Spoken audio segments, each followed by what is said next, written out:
Kira-kira dengan uang 10.000 itu tercapai nggak sih kebutuhan gizi buat anak-anak nih, misalnya kalau kita masak di rumah dengan uang 10.000 gitu?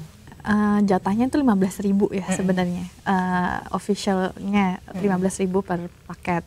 Banyak potongan ya, distribusi dan sebagainya, pengawalan dan lain-lain. Akhirnya memang kalau dari laporan yang kami terima itu akhirnya 8.000 sampai 10.000. Wow, ya, dan memang maksudnya ada perspektif juga bahwa ini untuk emang program yang bisa mendatangkan uang juga untuk para pengelola kan sebenarnya itu juga. Betul. Yang mungkin jatuhnya agak jadinya agak misleading ya sebenarnya gitu. Tapi kalau kita lihat kan per paket 1 MBG itu kan katanya Rp10.000.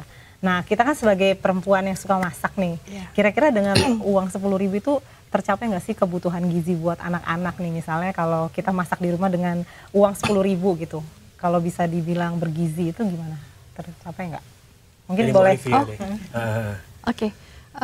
Jadi kan sebenarnya jatahnya itu 15.000 ya sebenarnya. Officialnya 15.000 per paket. Tapi ya akhirnya banyak potongan ya, distribusi dan sebagainya, pengawalan dan lain-lain. Akhirnya memang kalau dari laporan yang kami terima itu akhirnya 8.000 sampai 10.000. Wow. Yang bahkan ada yang bilang juga 5.000 sebenarnya bisa. Wow. Dipepet sampai 5.000 gitu ya. 5.000 kayak di warteg juga. Ya, dan memang maksudnya ada perspektif juga bahwa ini untuk emang program yang bisa mendatangkan uang juga untuk para pengelola kan sebenarnya itu juga. Betul. Yang mungkin jatuhnya agak jadinya agak misleading ya sebenarnya gitu. Tapi 10.000 itu kalau yang kita lihat dari pantauan kita, paling nggak dari menu-menu yang ada di sosial media dan media ya, itu yang ditampilkan itu memang tentunya sangat kurang ya. Kita lihat porsinya sangat sedikit dan tipis gitu. Kita dari CISDI kita coba ngelihat waktu 2 minggu pertama MBG dikeluarkan, itu 2 minggu Januari ya, di bulan Januari, itu memang dari 29 menu saat itu yang bisa kita lihat, dan kita coba lihat sebenarnya angka kecukupan gizinya berapa sih gitu. Itu tuh hanya 17% dari 29 menu sebenarnya yang memenuhi angka kecukupan gizi gitu.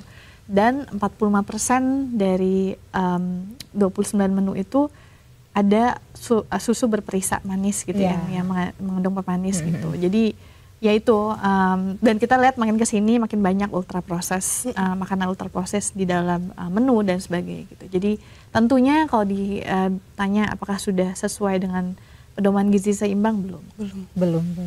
Iya. Mbak Vika gimana? Mbak Vika? Iya, saya setuju. Memang secara kasar mata aja kita lihat ya, makanannya itu ultra proses, susu tinggi gula, kemudian pangan olahan, bahkan ada tempe yang belum matang gitu, viral. Iya, tempe yang berjamur ya gitu. Nah, terus juga ayam gitu, katanya ayam tapi bentuknya tepung gitu. Nah, itu kan ayamnya cuma ayamnya setitik, sisanya tepung ayam. Itu baik lagi mungkin si para regulator ini harus introspeksi dulu nih, sebetulnya makanan bergizi itu seperti apa sih gitu. Mereka harus tahu dulu gitu. Jadi rasanya dari kasar mata aja kita bisa nilai ya, orang awam pun mungkin bisa nilai ini makanan gak sehat seperti itu. Sosis, nasi, benar, susu rasa stroberi tinggi gula. Justru banyak makanan ini ya, instan ya, yang dimasak. Betul. Jadi ini kalau kita lihat juga tadi di VT itu ada belatungnya seperti itu kan. Jadi tapi kan ini sebenarnya lebih ke para ini ya, regulatornya, penyedia-penyedianya ya. Apakah memang selama ini dari kurang kurang dipantau? Iya, memang salah satu rekomendasi dari kami itu, kami meminta ya untuk kedepannya kalau memang akan dilanjutkan program ini, mungkin ada nih untuk ahli gizinya di setiap sekolah gitu. Karena kan selama ini kan baru sebatas di dapur nih, dapur induk. Tapi untuk di sekolah itu tidak tersedia ahli gizi yang memang expert di situ, berpengalaman dengan jam terbang yang baik gitu, sehingga ya di lapangannya seperti apa eksekusinya gitu. Nah itu kan tidak terpantau secara langsung. Nah ini kami juga menyayangkan, ini salah satu rekomendasi kami sebetulnya. Jadi tapi ya itu seru nih. Jadi mana nih ahli gizinya gitu.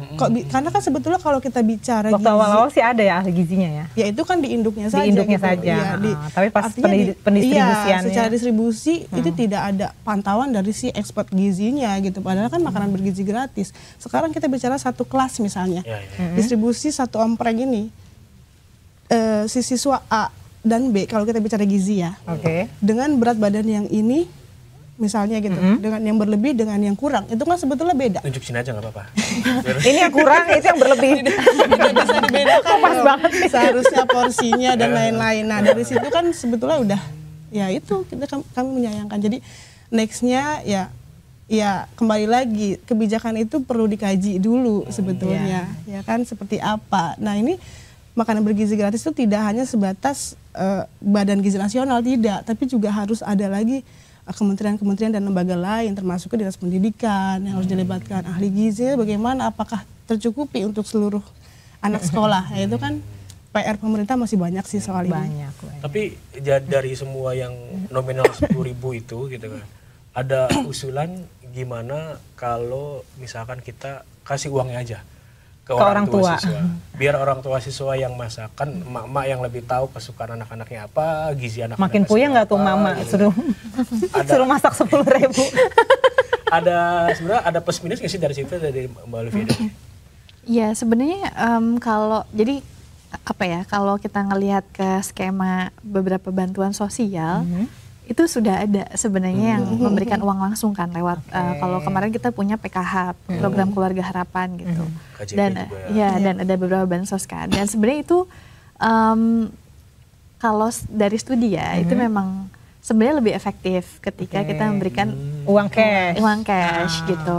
Tapi penggunaannya itu yang untuk masak atau nanti dipakai buat yang lain? Itu bisa, makanya itu ada beberapa ada namanya conditional cash transfer, jadi ada beberapa persyaratan yang mereka harus penuhi untuk mendapatkan uang. Nah itu ada biasanya misalnya kalau PKH tuh anaknya harus dibawa ke posyandu berapa kali dia baru bisa dapat uang misalnya gitu. Gitu. Jadi ada beberapa program yang kemarin kita sudah punya sebenarnya yang cukup berjalan baik. Memang banyak evaluasi, perbaikan dan sebagainya. Tapi itu sebenarnya kalau banyak studi global ya tentang conditional cash transfer ini sebenarnya memang lebih efektif dibanding pemberian in kind seperti ini, distribusinya dan technicality-nya lebih rumit saja begitu. Jadi kalau ditanya lebih baik mana, sebenarnya rekomendasi awal kami juga ini mendingan diberikan dalam bentuk uang saja kepada keluarga gitu. Tapi memang ya rumitnya itu kan bahwa orang tua yang bekerja bagaimana mereka menyiapkan makanan dan sebagainya. Tapi kalau dikasih langsung misalnya setiap hari 10.000 ribet ya, di transfer 10.000 ngambilnya gimana? Jadi kata orang tua yang viral sekarang tuh 10.000 bisa beli daging, sayur, karbohidrat dan lain dalam bentuk bakso. Karena yang praktis aja ya daripada 10.000. Nah, yang benar.